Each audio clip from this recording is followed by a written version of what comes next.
Good afternoon. Earlier today, Attorney General Dana Nessel was joined by officials from the Department of Justice and the FBI to announce state and federal charges against 13 members of 2 militia groups who were preparing to kidnap and possibly kill me. When I put my hand on the Bible and took the oath of office 22 months ago, I knew this job would be hard. But I'll be honest, I never could have imagined anything like this. I want to start by saying thank you to our law enforcement. Thank you to the fearless FBI agents. And thank you to the brave Michigan State Police troopers who participated in this operation, acting under the leadership of Colonel Joe Gasper. I also want to thank Attorney General Nessel and the U.S. Attorneys Burge and Schneider and their teams for pursuing criminal charges that hopefully will lead to convictions, bringing these sick and depraved men to justice. As a mom with 2 teenage daughters and 3 stepsons, my husband and I are eternally grateful to everyone who put themselves in harm's way to keep our family safe. 2020 has been a hard year for all of us. Hard for our doctors and nurses and truck drivers, grocery store workers. It's been hard for the teachers and students and parents. Hard for those who have had to stay isolated to stay safe. And it's not over yet. But here's what I know. We're Michiganders. We have grit, we have heart, and we are tough as hell. We made it through the Great Recession. We made it through auto bankruptcies. We made it through floods and polar vortexes. But none of us has faced a challenge like COVID-19, not in our lifetimes. I've said it many times, we are not one another's enemy. This virus is our enemy, and this enemy is relentless. It doesn't care if you're a Republican or a Democrat, young or old, rich or poor. It doesn't care if we're tired of it. It threatens us all, our lives, our families, our jobs, our businesses, our economy. It preys on our elderly and medically vulnerable residents. And it has exposed deep inequities in our society. This should be a moment for national unity, where we all pull together as Americans to meet this challenge head on with the same might and muscle that put a man on the moon. Seeing the humanity in one another and doing our part to help our country get through this. Instead, our head of state has spent the past 7 months denying science, ignoring his own health experts, stoking distrust, fomenting anger, and giving comfort to those who spread fear and hatred and division.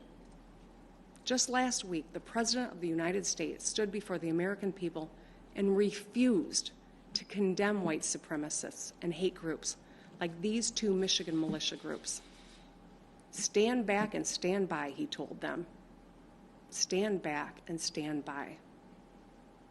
Hate groups heard the president's words not as a rebuke, but as a rallying cry, as a call to action.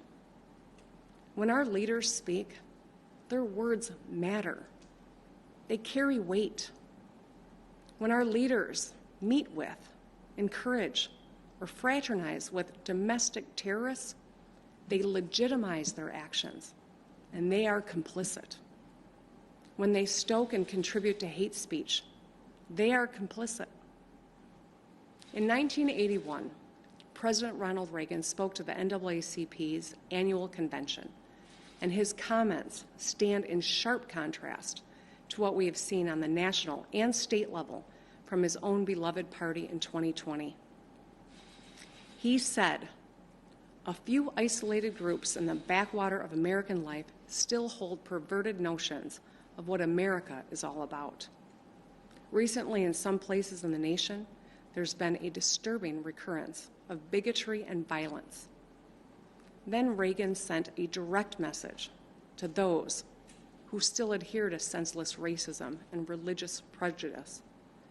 "You are the ones who are out of step with our society," he said. "You are the ones who willfully violate the meaning of the dream that is America.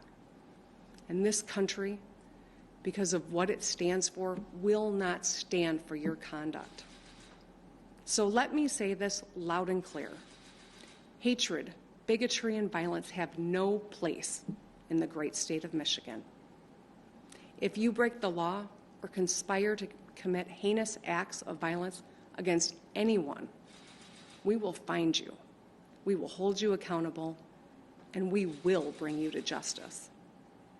For the past 7 months, I've made tough choices to keep our state safe. These have been gut-wrenching decisions no governor has ever had to make. And I get it. Life has been hard for us all. When I get out of bed every morning, I think about the high school seniors, like my daughter, who missed graduation ceremonies, or those Michiganders who've missed weddings and funerals. I think about all the moms who are working from home, making breakfast every day, logging their kids onto their Zoom class, and doing the laundry. Think about the small business owners who spent a lifetime building something great, who are now hanging on by their fingernails just to keep the lights on. The disruption this virus has caused to our daily lives is immeasurable, and it has already taken the lives of more than 210,000 Americans, including over 6,800 right here in Michigan. As painful as these losses are, our hard work and sacrifices have saved thousands of lives. We have one of the strongest economic recoveries in the nation. Make no mistake, there will be more hard days ahead. But I want the people of Michigan to know this. As your governor, I will never stop doing everything in my power to keep you and your family safe. You don't have to agree with me, but I do ask one thing. Never forget that we are all in this together. Let's show a little kindness and a lot more empathy. Let's give one another a little grace, and let's take care of each other. Wear your mask, stay 6 feet apart, wash your hands frequently, and look out for your neighbors. We are Michiganders. I know we can get through this. We will get through this. So let's get through it together. Thank you.